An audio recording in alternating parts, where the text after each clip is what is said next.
नमस्कार साथियों, मैं नितिन तिवारी आप सभी का आईएएस के इस प्लेटफॉर्म में हार्दिक अभिनंदन और स्वागत करता हूं।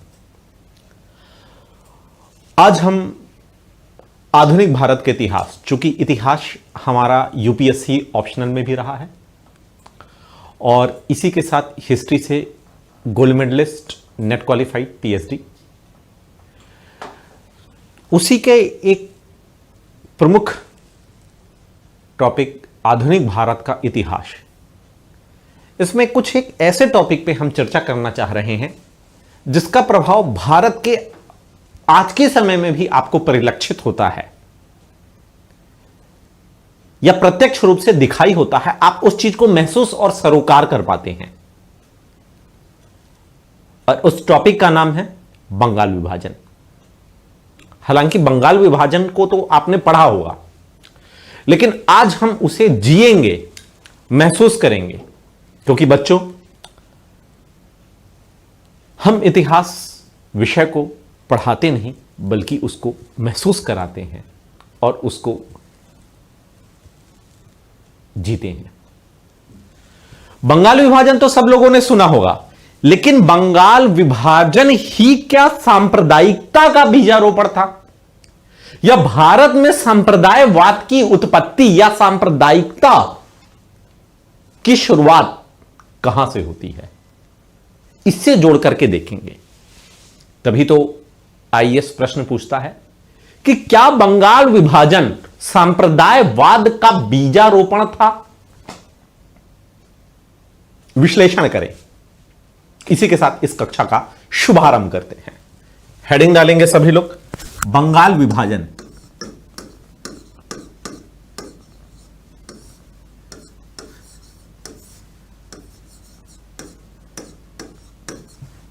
सांप्रदायिकता का बीजारोपण।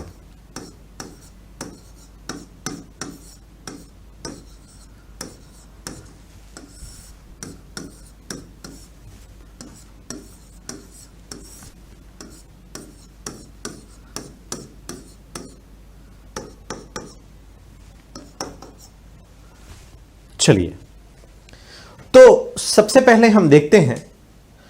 तो पहले आपको ये 1899 का समय चल रहा है।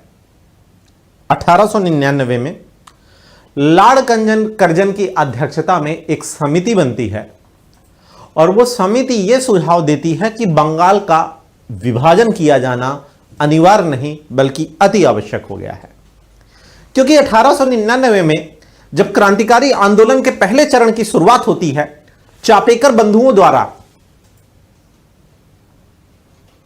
जब पूना के कमिश्नर की हत्या कर दी जाती है और इसी के साथ पैरेलल में बंगाल में क्रांतिकारी आंदोलन शुरू हो जाते हैं और बंगाल राष्ट्रीय चेतना का एक केंद्र बिंदु बन जाता है, जहां से भारत के वास्तविक राष्ट्रवाद की उत्पत्ति होती है। वो क्रांतिकारियों का गतिविधियों का एक बहुत महत्वपूर्ण केंद्र बन जाता है और उसी को कमजोर करने के लिए, चूंकि वहां से एक राष्ट्रीय चेतना जाग रही है, उसी राष्ट्रीय चेतना में प्रहार करने के लिए अंग्रेज यहां पे एक नीति अपनाते हैं, फूट डालो, शासन करो। मतलब इस समय तक, चूंकि देखिए हमारे यहां हिंदू और मुस्लिम कौम जो है उनमें बहुत ही जबरदस्त यूनिटी थी, एकता थी। हिंदू और मुस्लिम के मन में एक दूसरे के प्रति भाईचारे की भावना थी, अपनेपन की भावना थी। जब अंग्रेज इस चीज को देखते हैं कि हमारा हिंदू तो विरोध कर ही रहे हैं, लेकिन उसी के पैरेलल मुस्लिम भी बहुत बढ़ चढ़ करके विरोध कर रहे हैं, दोनों हमारे साथ मिलकर के लड़ रहे हैं, क्योंकि इनका धर्म अलग है, तो क्यों ना हम इन दोनों में ही फूट डाल दें। यहीं से उत्पत्ति होती है अंग्रेजों की फूट डालो और शासन करो नीति की। तो इसके तहत ये लोग क्या करते हैं, 1899 में समिति बनती है और वो कहती है कि बंगाल का विभाजन किया जाए, क्योंकि बंगाल राष्ट्रीय चेतना का और राष्ट्रीय एकता का केंद्र बिंदु बन रहा है और अगर सारे हिंदू, मुस्लिम और सभी एक हो जाएंगे तो हम यहां ज्यादा दिन तक शासन नहीं कर पाएंगे। और अंग्रेजों की मंशा भारत में लंबे समय तक शासन करने की थी, तो इसके तहत अब क्या करते हैं, थोड़ा सा इस समय समझिए बंगाल की स्थिति क्या थी। हम समझते हैं इसके पहले अपने प्रमुख एजेंडे में बंगाल की स्थिति। तो उस समय का जो बंगाल था, तो उस समय के बंगाल में क्या क्या आता था, तो उस समय के बंगाल में आपका बिहार हो गया, और इसी के साथ जो झारखंड है वो आता था वर्तमान का, उड़ीसा हो गया और बंगाल हो गया। उस समय का बंगाल ये था, ठीक है। और इसी के साथ यहीं से सटा हुआ आपका ये पूर्वी बंगाल था।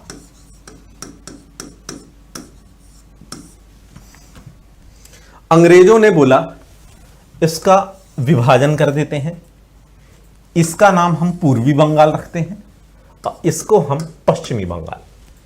जब आप भारत के नक्शे में देखते हैं तो बोलते हैं कि यार ये पश्चिम बंगाल तो पूर्व में स्थित है, लेकिन इसका नाम पश्चिम बंगाल क्यों रखा गया है। यूपीएससी के इंटरव्यू में पूछा गया प्रश्न था। इसका उत्तर यह है कि अंग्रेजों ने बंगाल का जब विभाजन किया था तो ये चूंकि पूर्व साइड आया, तो इसके परिप्रेक्ष्य में इसे पूर्वी बंगाल बोला गया और इसे क्या बोला गया, पश्चिमी बंगाल बोला गया। इसलिए इसका नाम क्या है बताइए, पश्चिम बंगाल है भारत के नक्शे में यहां पे, ठीक है। अब चूंकि वास्तविक कारण था, वास्तविक कारण यह था बंगाल विभाजन का कि राष्ट्रीय चेतना पे प्रहार करना और इन लोगों में फूट डालना, इन लोगों को अलग करना, इनकी एकता को भंग करना, और छद्म कारण अंग्रेजों ने प्रशासनिक असुविधा बताया। अंग्रेजों ने बताया कि बंगाल एक बहुत बड़ा रीजन हो जाता है जिससे हमें यहां प्रशासन करने में, एडमिनिस्ट्रेशन करने में असुविधा हो रही है। और यहां की दूसरा कारण बताया, यहां की आबादी। समझिएगा, बहुत गहराई से समझिएगा, क्योंकि पुस्तकों में इतने विश्लेषण तरीके से चीजें नहीं दिया है। ये हम लोगों का जो 13 वर्ष का जो अध्यापन का कार्य है उससे अलग अलग पुस्तकों का जो रस है, एक जूस जो आपको निकाल करके ला रहे हैं, उस चीज को समझिए बहुत आसान भाषा में कि अंग्रेजों ने पहला कारण बताया कि बंगाल जो है वो क्या है बताइए। ये हालांकि अंग्रेजों ने बोला कि ये बहुत बड़ा क्षेत्र है, एडमिनिस्ट्रेशन करने में असुविधा हो रही है। दूसरा कारण बताया बंगाल की आबादी, यानी पहला देखिए क्या बताया, एडमिनिस्ट्रेशन। दूसरा क्या बताया, बंगाल की आबादी। और बंगाल की आबादी उस समय कितनी थी, 7,35,00,000। तो इतनी बड़ी आबादी को और इनका एडमिनिस्ट्रेशन करना और इतना बड़ा क्षेत्र। तीसरा चीज इन्होंने बताया कि ये क्षेत्र जो है वो बहुत बड़ा है, तो इतनी सारी चीजें करने में हमें असुविधा हो रही है, इसलिए हम बंगाल का विभाजन करेंगे। तो ये कारण जो था ये था छद्म कारण। और जबकि वास्तविक कारण क्या था, तो देखिए जब भी कभी आप मेंस में आंसर राइटिंग करेंगे तो बंगाल विभाजन का अगर आपसे प्रश्न आता है कि बंगाल विभाजन का कारण बताइए, है तो बहुत सिंपल कारण, लेकिन जब तक आप उसका ब्रीफ एक्सप्लेनेशन नहीं देंगे तो आपके एवरेज मार्किंग में मैक्सिमम मार्क्स आपको नहीं मिल पाएंगे। आपको इस तरह से मेंस की आंसर राइटिंग करनी है कि यहां पे आपको बताना है छद्म कारण और यहां पे बताना है आपको वास्तविक कारण। अंग्रेजों ने जो कारण बताया वो छद्म कारण में आएगा, वो सिर्फ बहाना था। वो पहला इन्होंने क्या बताया, बंगाल की आबादी बहुत ज्यादा है, कितनी बताई, 7 CR 35 लाख। दूसरा इन्होंने बताया क्षेत्र बहुत बड़ा है, व्यापक है, इस कारण से एडमिनिस्ट्रेशन यानी कि प्रशासन करने में क्या हो रही है, असुविधा हो रही है। जबकि वास्तविक कारण क्या था, वास्तविक कारण यह था कि बंगाल जो है तो वो राजनीतिक गतिविधियों का केंद्र बिंदु बन रहा था, क्योंकि सभी क्रांतिकारी यहां एक्टिव हो गए थे और मिलकर के अंग्रेजों को मतलब परास्त करने की कोशिश कर रहे थे। राजनीतिक गतिविधि इसका क्या बन गया बताइए, केंद्र बिंदु बन गया। दूसरा कारण क्या था बताइए, यही लोग चूंकि बंगाल के लोग पढ़े लिखे थे, सबसे ज्यादा प्रबुद्ध क्षेत्र बन चुका था, यूनिवर्सिटी खुल गई थी वहां कलकत्ता में, तो इस कारण से ये लोग क्या, राष्ट्रीय चेतना का इनमें प्रसार हो रहा था, राष्ट्रीय चेतना इसका प्रसार हो रहा था। इसी के कारण लोगों में राष्ट्रवाद की भावना जग रही थी, तो उसके कारण राष्ट्रीय एकता बन रही थी। तो इसी सब में प्रहार करने के लिए अंग्रेजों ने, चूंकि ये कहीं एक ना हो जाए, अब राष्ट्रीय एकता बढ़ रही है, यानी हिंदू, इसके जस्ट पहले एक आंदोलन हुआ था तो वहां हिंदू तो बढ़ चढ़ करके भाग ले रहा था, लेकिन उससे दुगनी गति से, द्रुत गति से मुस्लिम उसमें बढ़ चढ़ के भाग ले रहे थे। तो अगर इन्हीं को हम अलग कर दे, इन्हीं में फूट डाल दें, इन्हीं में अगर फूट डाल दें हम, तो हम लंबे समय तक शासन कर पाएंगे। यानी इन दोनों को आपस में लड़ा दो, ये दोनों मिलकर के, क्योंकि संगठन में शक्ति है, हमको हरा रहे हैं तो हम इन दोनों को लड़ा देते हैं। तो यहीं से उत्पत्ति होती है फूट डालो शासन करो नीति की। तो आपसे प्रश्न पूछेगा फूट डालो शासन करो की नीति क्या है, तो आप इसे स्पष्ट कर देंगे, समझा देंगे इस तरह से, ठीक है ना। तो यह था आपका छद्म कारण और यह था वास्तविक कारण। राष्ट्रीय चेतना पर, राष्ट्रीय एकता पे प्रहार करना ही बंगाल विभाजन का वास्तविक कारण था। अब कैसे करते हैं ये लोग बंगाल विभाजन, तो बंगाल विभाजन को समझिए, इनकी जो स्ट्रेटेजी है बंगाल विभाजन करने की वो कैसी है।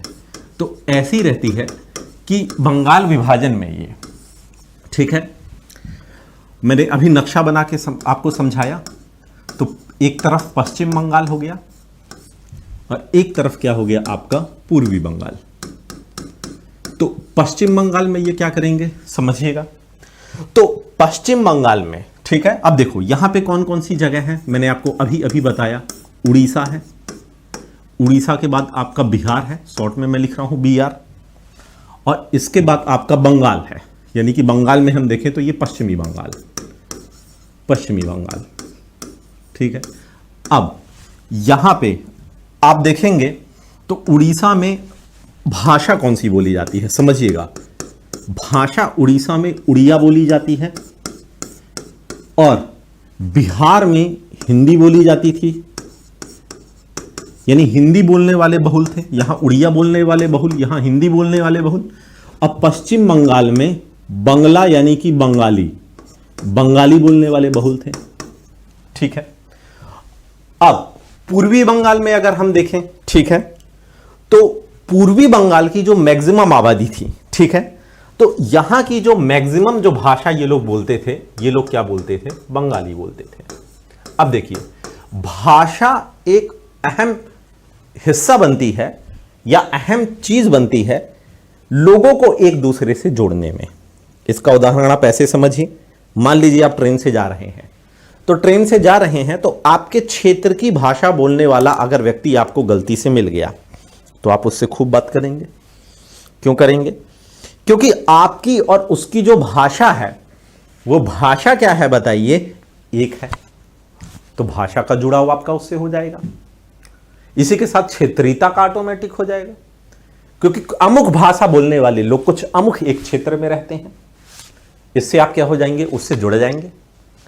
तो अंग्रेजों ने यहां पे क्या किया कि बंगाल विभाजन करने के लिए बोला कि ये भाषा बोलने वालों को कहां भेज दो, यहां भेज दो, इनको कहां भेज दो, यहां भेज दो, तो ऑटोमेटिक इनमें दरार हो जाएगी। यानी इन्होंने जो बंगाल विभाजन किया वो दो आधार पर किया, एक भाषा के आधार पर किया और दूसरा क्या किया बताइए, सांप्रदायिकता के आधार पर किया। तो बंगाल विभाजन का तरीका, बंगाल विभाजन इसका तरीका, तो बंगाल विभाजन का तरीका ये दो तरह से करते हैं, ठीक है। एक भाषा के आधार पर, देखिए बहुत डीप में समझिएगा क्योंकि भाषा आधार आपको कोई नहीं बताएगा, ठीक है, भाषा के आधार पर। और दूसरा, दो धर्म है हिंदू और मुस्लिम, जहां पे हिंदू बहुल है वहां मुस्लिमों को कर दो और जहां पे मुस्लिम बहुल है वहां हिंदुओं को कर दो। तो बताइए कोई अपना क्षेत्र छोड़ करके जाना चाहता है क्या? नहीं। तो लोगों में एक दूसरे के प्रति वैमनस्य का भाव पैदा हो जाएगा कि नहीं हो जाएगा? बिल्कुल हो जाएगा। तो भाषा के आधार पर और दूसरा धर्म, दूसरा किसके आधार पर, धर्म के आधार पर। तो भाषा के आधार पर उन्होंने क्या किया, जैसा कि मैंने आपको भी बताया कि पश्चिम बंगाल है और पूर्वी बंगाल है, ये आपका पश्चिम बंगाल हो गया और ये आपका क्या हो गया, पूर्वी बंगाल, ठीक है। अब इन्होंने क्या किया बताइए यहां पे, ठीक है, इन्होंने बोला कि पश्चिम बंगाल में, चूंकि आपने देखा कि जो बंगाल है, पूर्वी बंगाल और पश्चिमी बंगाल को अगर हम एक कर दें, ये देखो ऐसे, इस तरफ आपका क्या हो गया बताओ, पश्चिम दिशा हो गई, इस तरफ पूर्व। अब यहां पे पूरे क्षेत्र में जो भाषा बोली जाती थी, इस पूरे क्षेत्र में समझना, ये क्या बोली जाती है, बंगला बोली जाती है। लेकिन आप यहां दूसरी भाषा के लोग को घुसेड़ रहे हो, मतलब पश्चिम बंगाल जो है, तो यहां पे आप किस चीज को भेजे दे रहे हो, कि आप पश्चिम बंगाल को अलग से बांट करके जो मतलब इस क्षेत्र के लोग हैं वहां पे आप जबरदस्ती मतलब जो है तो हिंदी भाषी ज्यादा बोलने वाले जो हैं हिंदी, ठीक है, और हिंदी के बाद आपके उड़िया और उड़िया के बाद बंगला। अब देखो कोई दूसरे भाषा का आदमी ये नहीं चाहेगा कि हमारे यहां दूसरी भाषा का प्रभुत्व हो। अब पूर्वी बंगाल में क्या किया अंग्रेजों ने, यहां बोला केवल बांग्ला भाषा को क्या दिया जाए, प्रधानता दिया जाए। अब धर्म के आधार पर उन्होंने कैसे विभाजित किया, धर्म के आधार पर आपका ये पश्चिमी बंगाल हो गया और ये आपका क्या हो गया बताइए, पूर्वी बंगाल हो गया। तो पश्चिमी बंगाल में इन्होंने क्या बोला कि यहां पे हिंदुओं को बहुसंख्यक कर दो। किसको कर दो, हिंदुओं को बहुसंख्यक। मतलब देखिए बांट रहे हैं, अभी तक हिंदू मुस्लिम बटे नहीं है, है ना, कि किसी पर्टिकुलर क्षेत्र में, लेकिन अब ये बांट रहे हैं पश्चिम बंगाल में हिंदू बहुसंख्यक कर दो और पूर्वी बंगाल में मुस्लिम बहुसंख्यक कर दो। इसीलिए तो आगे चल करके भैया यहां ढाका से मुस्लिम लीग खड़ी होती है और बोला जाता है कि मुस्लिमों की पार्टी में मुस्लिम ही होंगे और वही वोटर देंगे और वही खड़े होंगे। तो अब इनको बांट दिया, देखो भाषा के आधार पर बांट दिया कि पश्चिम बंगाल में वो लोग रहेंगे जो हिंदी, उड़िया और बांग्ला ज्यादा बोलेंगे, वो लोग रहेंगे, और पूर्वी यहां बांग्ला नहीं है, बांग्ला इस तरफ है, हाँ, और पूर्वी बंगाल में वो लोग ज्यादा रहेंगे जो बांग्ला ज्यादा बोलेंगे। तो आपने भाषा के आधार पर लोगों को बांट दिया। अभी तक तो यहां आपस में समरसता थी, ऐसा कुछ था नहीं। और यहां पे क्या किया कि हिंदू और मुस्लिम को धर्म के आधार पर अलग कर दिया। पहले तो यहां सब साथ रह रहे थे, पूरे बंगाल में एक साथ में रह रहे थे, ये देखो पूर्वी बंगाल पश्चिमी बंगाल सब साथ रहते रहते, लेकिन अब एक लाइन खींच दी, बोले यहां कौन रहेगा हिंदू, यहां कौन रहेगा मुस्लिम रहेगा।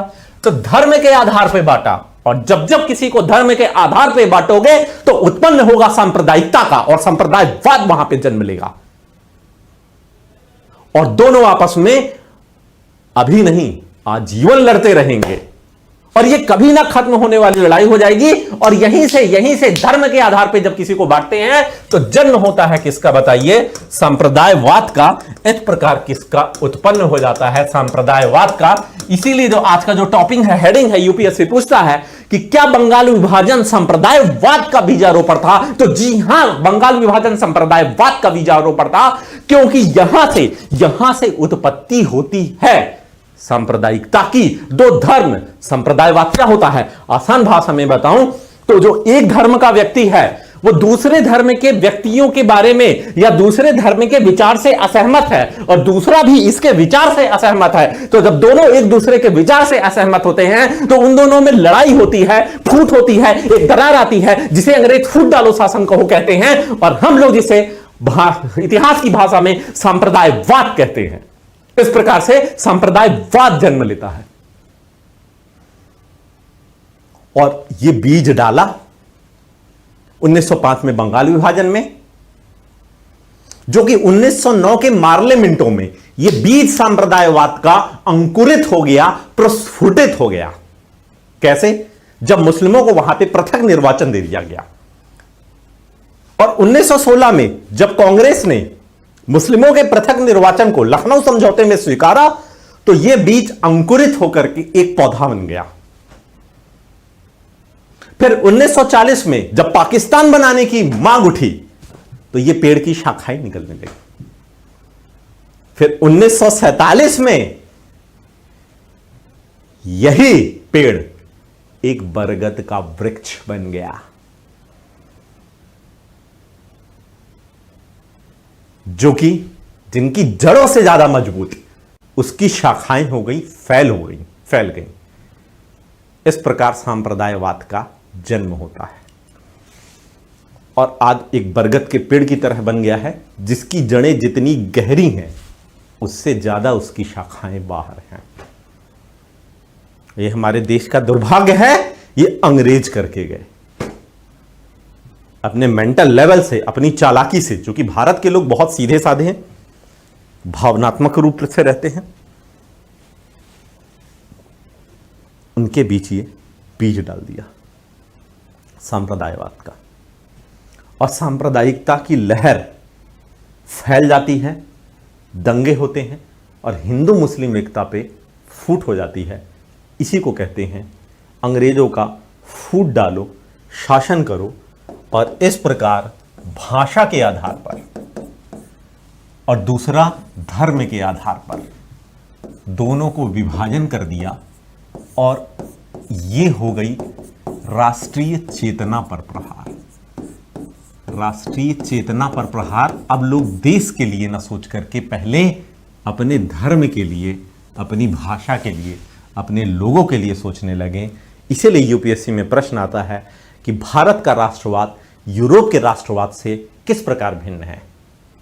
आखिर यूरोप का राष्ट्रवाद ज्यादा क्यों मजबूत है? जो हिटलर का जर्मन राज्य की जो नस्ल की अवधारणा थी वो इतनी ताकतवर कैसे है? वो इतनी ताकतवर इसलिए है क्योंकि यूरोप में सिर्फ एक धर्म के लोग रहते हैं और वो एक झंडे के नीचे रहते हैं। भारत में विभिन्न धर्म, विभिन्न संस्कृति, विभिन्न संप्रदाय के लोग एक झंडे के नीचे रहते हैं। इसलिए यहां पहले लोग अपने जीवन में अपने धर्म को प्रधानता देते हैं, उसके बाद देश को देते हैं। जबकि यूरोप में सभी का धर्म एक है तो लोग डायरेक्ट अपने देश को प्रधानता देते हैं। इसलिए उनका राष्ट्रवाद मजबूत हो जाता है और हमारा राष्ट्रवाद कमजोर हो जाता है। लेकिन पूर्णतः हम इस कथन से सहमत नहीं हो सकते हैं, क्योंकि जब जब हमारे यहां युद्ध या बाह्य आक्रमण रहे हैं तो भारत देश ने दिखाया है कि वो अपने धर्म को छोड़ करके राष्ट्र का साथ देता है और राष्ट्र को मिलकर के एक करता है और राष्ट्र के लिए लड़ता है। ऐसा हुआ है, चाहे भारत पाकिस्तान युद्ध हो, चाहे भारत चीन युद्ध हो। कैसे मैं भूल सकूं उस पल को जब कारगिल की लड़ाई होती है।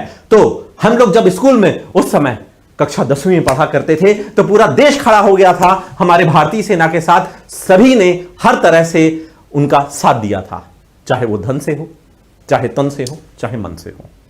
उनका हमने अभिमान बढ़ाया, उनका गौरव बढ़ाया। अब बंगाल विभाजन के बारे में अगर हम कुछ फैक्ट्स को यहां पे देखें तो बंगाल विभाजन की जो घोषणा है, बंगाल विभाजन इसकी घोषणा है ना, ये डेट्स बहुत अच्छे से याद रखिएगा। पीटी के एग्जाम में, प्रीलिम्स के एग्जाम में आपसे पूछ दी जाती है। इसकी जो डेट है वो क्या है? तो सबसे पहले ये जो बंगाल विभाजन घोषणा की जाती है ये की जाती है 16 अक्टूबर 1905 को।